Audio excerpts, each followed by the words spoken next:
The ANC is now in political power, but not in economic power to really fulfill their promises without a close alliance with the white business community and the white business community fulfilling their promises.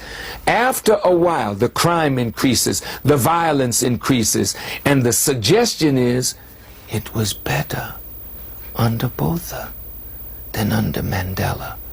And after a while, the nationalists will come back and say, you will do better under us. And there's the end of your political power. It is all right back in the hands of those that you thought you took power from, but all you did was become the manager of a white reality, and therefore you must manage it according to the way they see that you manage it, because you own nothing. We have got to change that equation in order for South Africa to live up to her great potential. The ANC is in government, but not in power, and I repeat that. Even to this day, we are still not yet in power. For as long as we do not have economic power, as my brother has just said, we are not in power. We discovered that economic freedom was perhaps even more precious than political freedom. It was not enough to just hoist the flag of freedom and claim we are free, when we in fact could not honor those promises we made, which you asked me about. We need to go back and invest in education and liberate the mind of an African child, decolonize education that teach Africans to be proud of themselves and not Africans who worship borders and say they hate colonialism and apartheid, but love borders which were brought to us by colonizers, and argue about borders as if there is a country in the world that succeeded economically because it had a fence. That fence is equal to success. In your home you've got a fence and you are poor. Why is the fence not helping you at home if fence means success? Why are we obsessed with hating each other as Africans instead of working together? There are so many opportunities all over Africa which you deny yourself because of the fence. And you know the fence, Southern Africa, is some madness. Because really there is no fence, but there is a gate. Have you ever seen a person with a yard putting a gate but there is no fence? And every time when he enters that yard, he opens the gate and even lock it. That's us. There's no fence in Lesotho. There's no fence in Zimbabwe. But we keep on wanting to believe on non-existing things. Hate me for what you want. I will never preach the division of African people. If it's going to cost me vote, let it be, because I will never be voted for by xenophobic individuals. Someone stood up in a meeting I was speaking and he said, they took our jobs. I said, after the meeting, come to me. Let's go fetch the job that they took from you. The person has never worked in his entire life, but they took his job. You don't have jobs because the economy is not growing, not because Zimbabweans are here. Once they tell you the economy is not growing, then you must know there will never be jobs.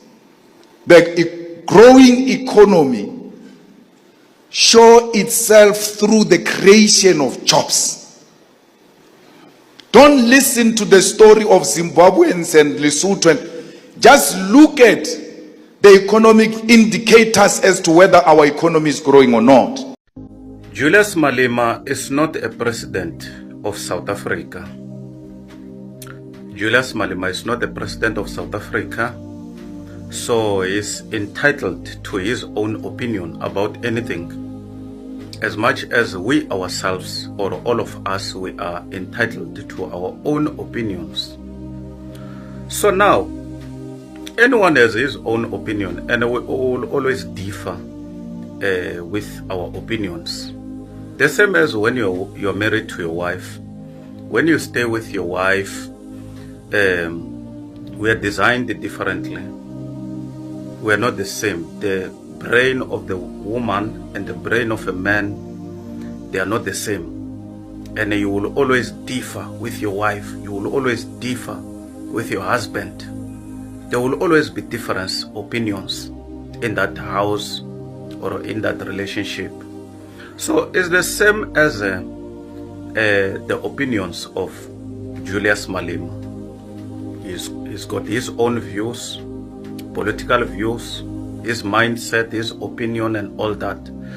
But it seems like people, they are coming hard on him like, yeah, why is he saying this? Why? There is nothing that Julius Malema can implement here in South Africa when he's not the president. He's not the president. He's a person who has expression, who has a free expression of speech, expression of his own speech. He speaks his own ideas, his mind, the way he sees things. And some of the people, it's hard for them to understand what he's saying, because some of the people, they are quick to judge. They are very much judgmental and be so much quick, and without even understanding what he's saying.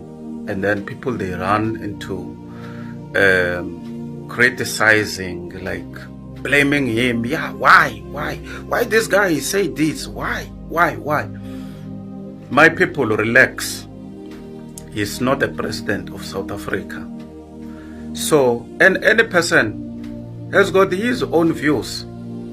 But now, here in South Africa, there are people, those who, if you've got a different opinion from them, now they are coming on you like they want to eat you alive. Yeah, like they want to destroy you. Like, why you say this? Anyone is free to express his opinion. We are all free to express our own opinion freely. Dr. Jones, Why Not TV. Please subscribe. Bye for now till we meet again next time. Subscribe.